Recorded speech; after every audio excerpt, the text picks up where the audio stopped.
I'm a connector. I'm the guy. I'm like, when I show people that come on our things, it's like, here, look at all the deals I got. Made $600 on that deal, 1,200, 1,500, 1,900, 5,000.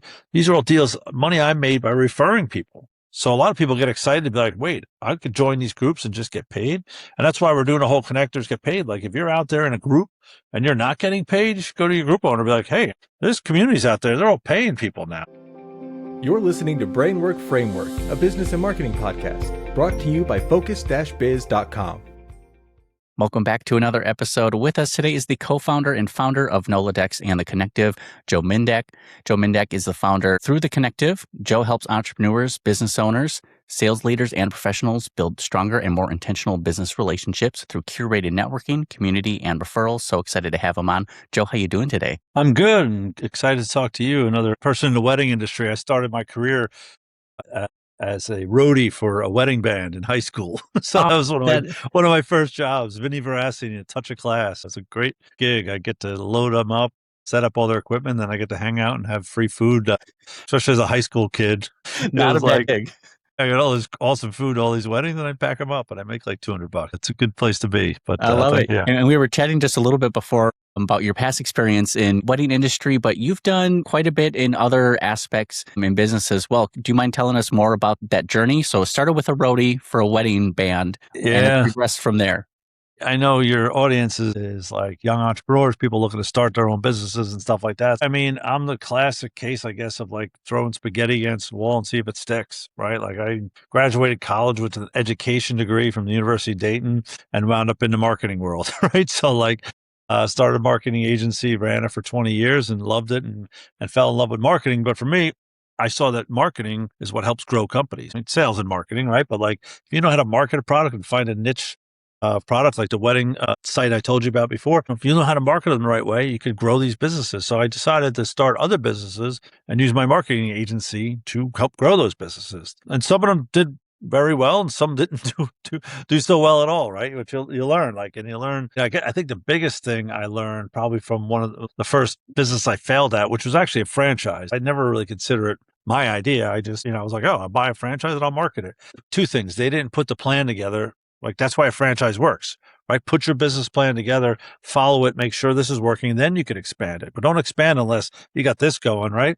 And then cut bait quick. Like if it's not working, right? You throw something against the wall, it's not working, just pull out. So I learned from that we had bought 2 soup stores, right? From the soup. If you ever watched Seinfeld, the soup Nazi started a thing called the Soup Man, and they were total failures. They had nothing in place to run this thing.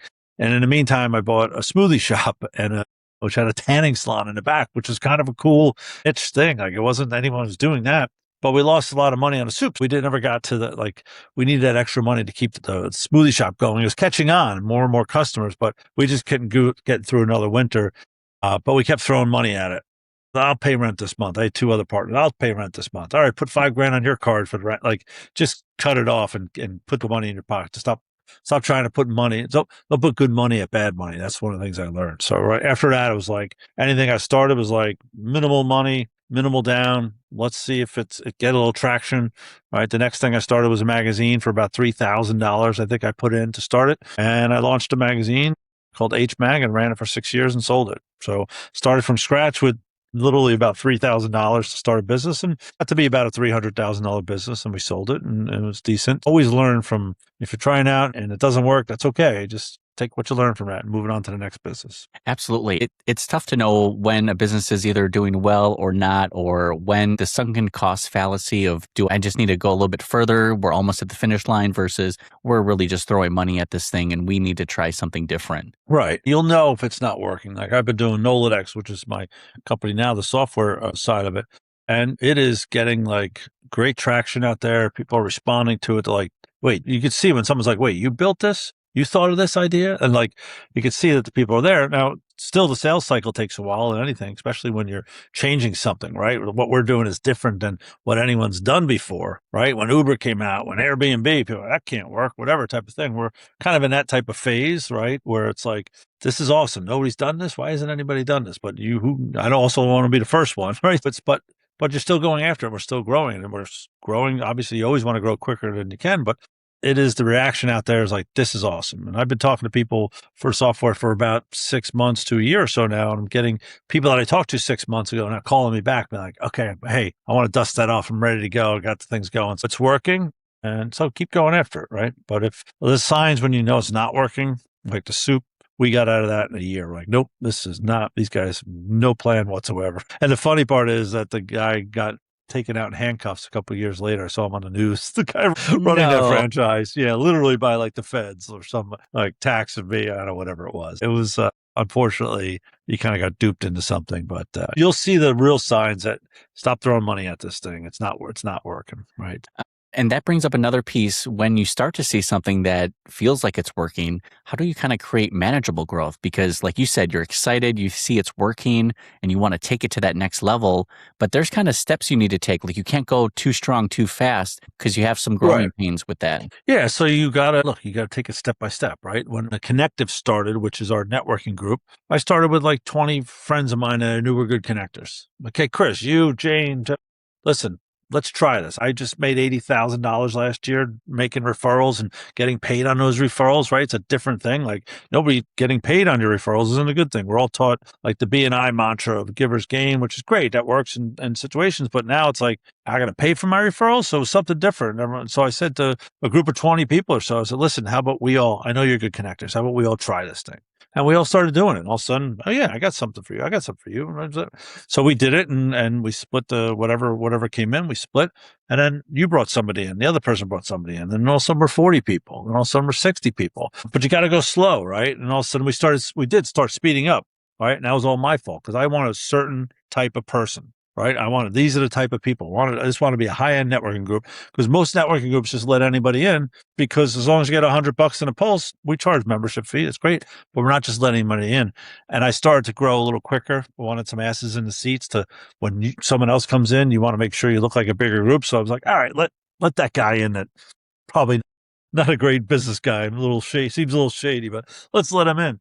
Right. And we let him in. And then literally, Chris, one day I woke up and I had about 60 members. And I remember it was September. For some reason, I don't know why September sticks in my head. I woke up and I was like, nope, I'm not doing that. This is not what I wanted to build. And I cut like 30 people that day. I just called them up and said, Chris, sorry, man, listen, we're heading in a different direction. You're not a good fit for what we're doing, but there's some other groups out there for you. So I was just all of a sudden tried to speed up because you get that anxiety and that not anxiety, that anticipation of just growing, like excited, and I stopped and I cut it out. And then you slowly again build a faith. Okay, I started out charging $500 a year. Then I'm like, what if I charge $100 a month? Let's see what happens. Right? Nobody says, okay, go a couple months. Everyone's okay with that. They're fine. They're getting deals as long as you're bringing value. And then it's like, okay, well, let's start another chapter. All right, how do we do that? All right, so we went from just one group of 60 or so people to like, all right, Chris, you're the best guy we have. Why don't you start a chapter out in Wisconsin? Let's see how it goes. And let's figure out how that works. How about we split the dues? How about we split? And then, okay, that's going good. Chris has got 40 people in his group now. Okay, well, let's pull the best person out and make another one, right? So like that franchise model. And if you've never read the book E-Myth, it's great because it's kind of like build your business like a franchise, right? Get it, how it works. Like McDonald's, every one of them. Let's get this working. Then we could open a bunch of them, right? So we then open another and another. And now we're up to like 18 chapters across the country, but it was slowly and methodically opening them and figuring out what works, what doesn't work, right? As you take those steps, you want to grow quick, but you got to see what works, see how your people react. When we launched Nolodex, the software, right? The software, we built our own software because there was no software out there that could track referrals, make payments online, do everything that we wanted to do, put a profile up. We have search, we have discussion boards. We kind of have everything that all these different disparate softwares had, but not all under one roof. So we built the one that has everything on there. And then we slowly grew that. How do we do this? How do we make sure it works great? So we launched it for our community, the Connective, for a year. And we didn't sell it to anyone for a year because we wanted all of our, at the time, 300 members. Now we're over 500 members. We wanted all our members to test it out, try and break it. What's not working? What other suggestions you have? So we made it. You're building a software. You want to get out there and start selling it.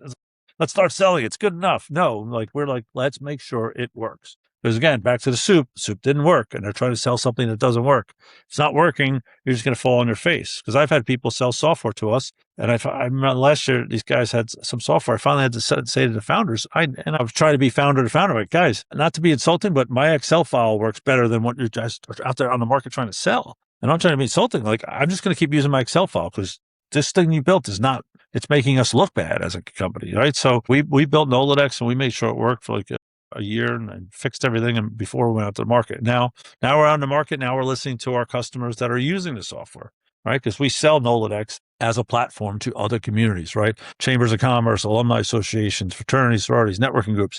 We're selling to them and we're slowly getting it out there, right? We get more and more people, but we first went after our target markets. Let's see how the networking groups like it. Right. We did that for about 3-4 months last year. Then we went to fraternities, sororities, and alumni associations, get a couple of them on and see how it works for them. And then we went to chambers now, which we've been on for the last couple of months. So let's get a couple of chambers on and then see how they all like it. And then you learn stuff from each of them to make it better. And then that's kind of defining your target market. Which one of those target markets are going to be the best in the long run, right? And there's all different things for each of them. One's a lot longer sales cycle, right? But that one also has people in place. It's a whole business, right? Where the single, like kind of solopreneur networking groups, it's one person running it. It's hard for them to really help grow this. They got you got a full-time job, you do the DJ stuff, like you also do this on the side. Like it's hard if it's not your business. Like, really getting out there, testing your target market is very helpful. Absolutely. And it's interesting when we're trying to define and think of our ideal client, our target market. Did you find out later you were surprised that a different target market had more of the qualities that you were actually looking for? Or just something in general in terms of like the sales cycle or the types of groups you were working with? Look, it's hard to understand your target market unless they use your product, right? So it's like, you can't just be like, hey, Chris, you're my target market. What do you think about this? Like until they get it in action, especially, again, we're changing the behavior, right? People are used to being like, I'm in a referral group. You scratch my back, I'll scratch yours. No, Chris, I'm going to scratch your back, but you're going to pay me $50 to do that, right? Like you're paying for referral fees. So it's a little bit different thing. For us to really test it out, we have to get them going and seeing if they're members, right? It's great for the person that thinks it's a great idea. Will their members embrace it, right? So you do figure out as you start working with those people, what works, what doesn't work, right? But it's part of testing and testing your product. And it stinks because you're not selling to a lot of people too quickly because you don't know if these people are going to be the right group. Or these people. And we found this group is the best group, right? But it also is the longest sales cycle. So it's the hardest one to get. So it's like, it's going to take 6 months to a year to close every one of them. But in the long run, that's going to be great. So as a business owner, you have to think, well, I could hold out. I could wait on 6 months, now 8 months. Now, those people I started talking to 6 months ago, I'll start to come on board, right? And then they're going to tell their friends, right? So it's, you ever read the book Crossing the Chasm, or you get those first adopters, and then you have to cross that chasm and go from here to here and get a lot more adopters. But those first couple, you got to get on because nobody wants to be first. I'll test this new thing out. I'll be the guinea pig. Nobody wants that. As you get that, it really starts to work. And so that's where we're at now, where we're getting those people on, really getting that test market. And then it didn't get any surprises as far as like, oh, this is one we never thought about. It was just the ones we thought about, which one's going to be the best one to try. And that's what you're trying to figure out, right? Absolutely. And I was curious about that change in the pricing structure and model that you had, because you're almost doubling the subscription price overnight. However, it seemed like one was like a pay per year for $500 versus a monthly, where that kind of changes people paying per month. Did you see a shift in, obviously not many people were upset about it, but did it seem like it made it more attractive to actually sign up and test things out for a month since you're only committed to 1 month? I tell this to all the other communities that use our software, like, because a lot of them charge up front for the whole year. Like a lot of the people that are joining these networking groups are small business owners, right? Anyone wants to pay over time if they can. And if you're not charging them like interest to pay over time, like why would I give you $1,200 up front when I could pay you $100 a month? And in our case, you can leave after 90 days if you like, or you have to give us 90-day notice. If I don't like it 6 months, I only had to put 600 in, not 1,200, right? People can pay up front, and we actually charge 125 a month. Now we've raised our rates again.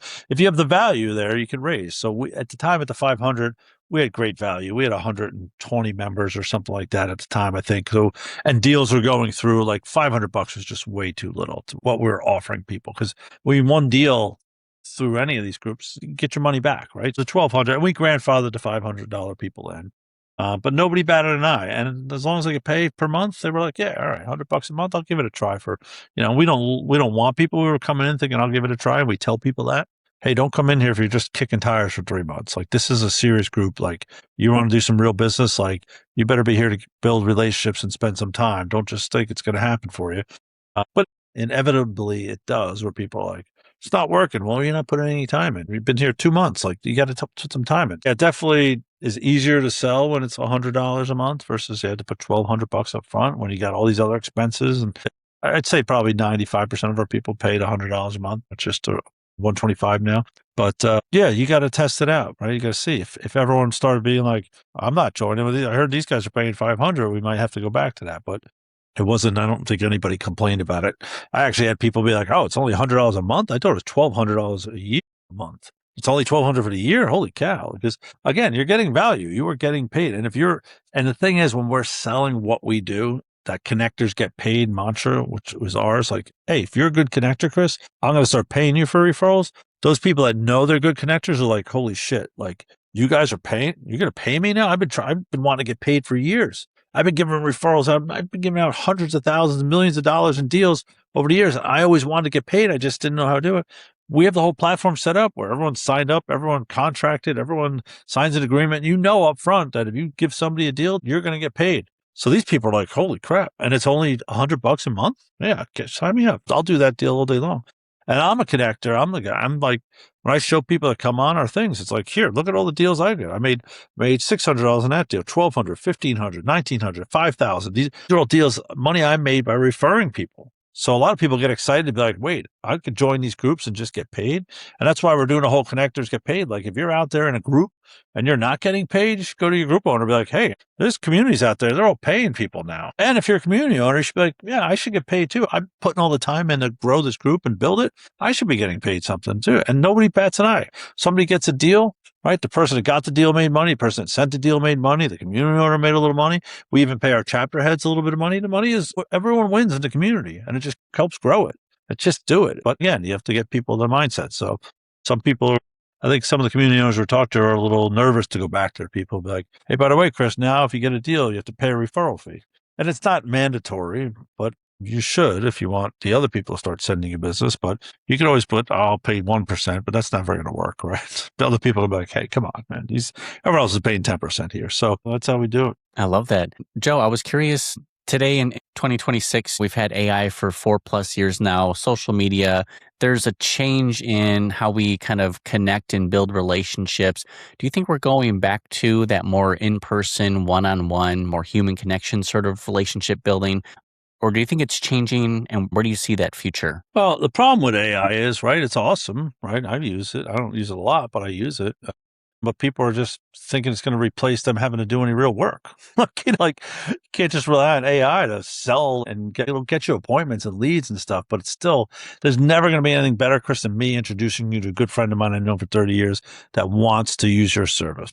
Right. They're looking for the best DJ in Wisconsin, and they want you. And I'm introducing my good friend saying, hey, you want the best DJ in Wisconsin? He's right here. It's an easy sale.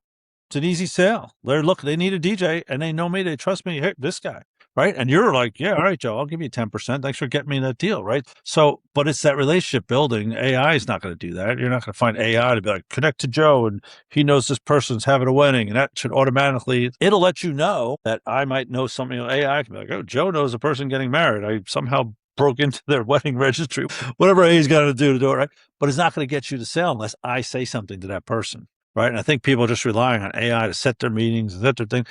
You go on to AI on LinkedIn, you obviously know it's AI when someone's talking. Like, it's not even a person. And then it's like somebody, and then, okay. And sometimes I'm like, okay. And then they set me up with somebody else. Wait, I thought I was meeting with Jane. She's the one to reach out to me. Now I'm meeting with Chris. Who the hell's Chris? Oh, he's our guy. And then the guy, it's just like, it's awesome. And I know companies are doing great with it and doing a lot of really cool stuff, but nothing's going to beat a relationship too. So I know we're all relationship driven first, like our community and everyone else we preach about is like, start to build relationships, get to know somebody, right? I just gave Valerie a deal in my group because I got to know her. And when my buddy asked me, my buddy from college, said, do you have a virtual assistant company outside the U.S.? I'm looking for somebody. I introduced him to Valerie, and he hired because I told him, trust me, I introduced him. He was looking for somebody. it's an easy win for her because a good friend of mine looking for her service. AI is not going to touch that, right? It's good. It has a point, but I think people, again, I've been in sales for 30 years, I guess, whatever it is. My biggest deal I've ever done, closing in June, I think now, it's getting pushed back a little bit. It's like a $30 million deal, right? And the deal started in the sauna at the YMCA. Just sitting in the sauna, getting to know this guy and talking. And over a few months, we're talking. Our relationship built up and start trusting each other and talk, what do you do for business? I do this. I got somebody I should introduce you to $30 million deal, kind of close. I just talked to him on Saturday. Like, that is nothing but pure relate. We had nothing. We didn't even have any tech. We're in the sauna. There's no phones. There's just two guys just hitting it off and getting along and talking about whatever the hell we started talking about, and moves into something else. But those, I think, and a lot of the younger kids, unfortunately, aren't like going out building those relationships. My first biggest client, I went out to lunch with for about 6 months. Just me and him having lunch, having a couple drinks at lunch, just getting to know each other. And he would never replace me as a vendor after. And he asked me after 6 months if I wanted to do a job. I was in the printing marketing. He's like, hey, I got a job coming up. You want to do it? 6 months after we started talking. I never asked him once if I could get business from him. I knew he was a big account. He could be a big account for me. He asked me, and then he was my client for the next 10 years and my biggest client ever, right? And I knew him well. He just passed away about 4 months ago, 94 years old. I met him when I was 26, right? Now I'm 53, 30 years later. He's been retired for 15 years. We just remain friends. Real good friends. So yeah, AI is great, but don't let it get in the way of actually building relationships with people, because that's where you're going to get business. 100%. Very powerful stuff. Joe, where can people find you and connect with you online? So joe@nolodex.com is my email. You could go to Joe Mindak, Mindak on LinkedIn if you want to hit me up on LinkedIn.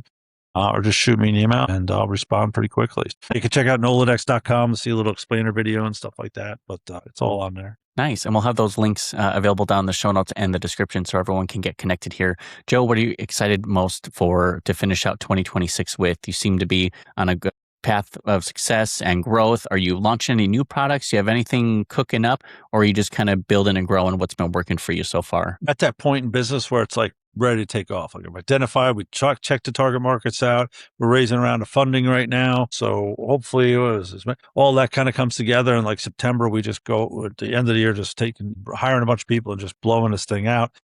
So it's at that exciting point where I've been a couple of times in business where like it's just ready to go, right? So we're there. I mean, we built a solid company where my partner and I are the owners. We own the cap table. We have some investors from our first round. Like, it's an exciting place to be, and we're just ready to go with it. And then we have a couple things we're working on in the background that could be kind of some other game changers on stuff that we're really like putting together.